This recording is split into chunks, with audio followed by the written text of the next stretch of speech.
بخاری مسلم میں بنی اسرائیل کے ایک قاتل کا واقعہ نقل کیا گیا ہے کہ حضور اکرم صلی اللہ علیہ وآلہ وسلم نے اللہ کے ہاں توبہ کی قبولیت سے متعلق صحابہ کرام کے سامنے بنی اسرائیل کے ایک قاتل کا نہایت خوبصورت اور ایمان فراز واقعہ بیان فرمایا کہ بنی اسرائیل میں ایک شخص چور، ڈکیتی اور قتل میں بہت مشہور تھا اور نہایت معمولی سی بات پر قتل کر دیتا تھا۔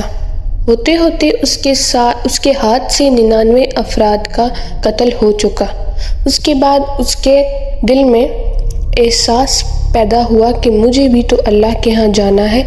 چنانچہ یہ فکر بڑھتا رہا اور لوگوں سے معلومات کرتے ہوئے سرگردہ پھرنے لگا کہ کیا میری توبہ قبول ہو سکتی ہے یا نہیں۔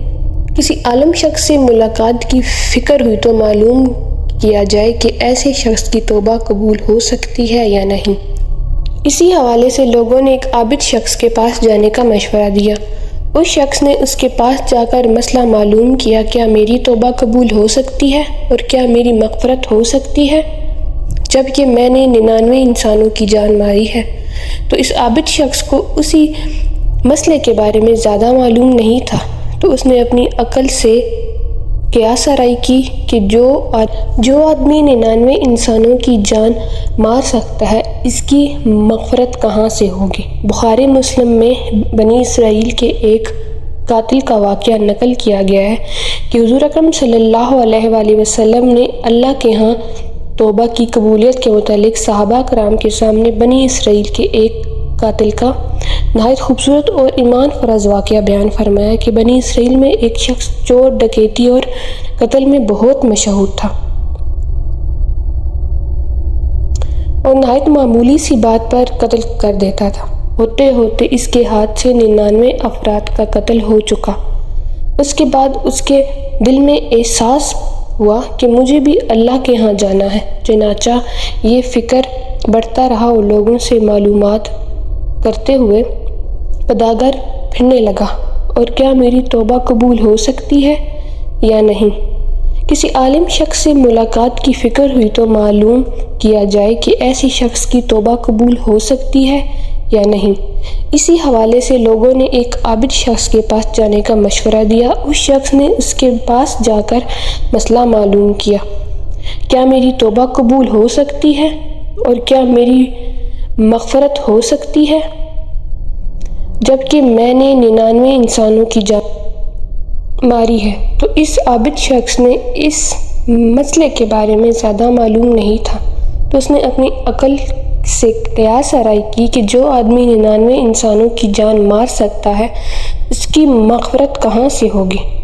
عذاب کے فرشتے کہنے لگے کہ اس کی روح لے جانے کا حق ہم کو ہے، اسی لیے کہ اس شخص نے کبھی کوئی نیکی کا کام ہی نہیں کیا۔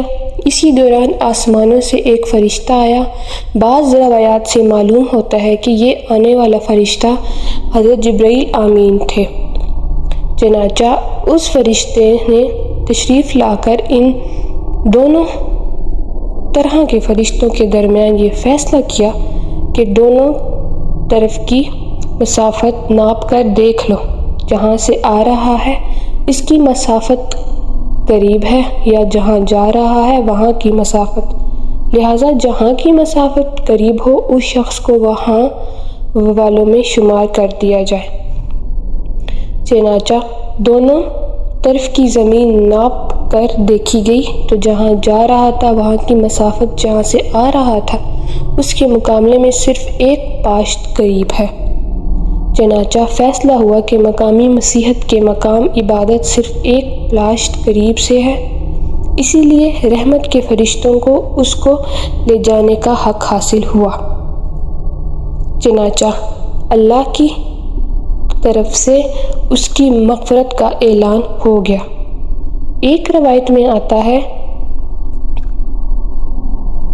قتادہ رضی اللہ تعالی عنہ فرماتے ہیں کہ حسن رضی اللہ تعالی عنہ نے فرمایا کہ ہم سے یہ ذکر کیا گیا ہے کہ اس شخص کے پاس جب ملک الموت آیا تو اس شخص سینے کے بل اس سرزمین کی طرف گھسیٹتا چلا گیا۔ حدیث قدسی۔ حدیث قدسی میں آتا ہے کہ میں اپنے بندوں کے ساتھ اس کے گمان کے مطابق ہوتا ہوں، اور وہ جہاں بھی یاد کرے میں اس کے ساتھ ہوں۔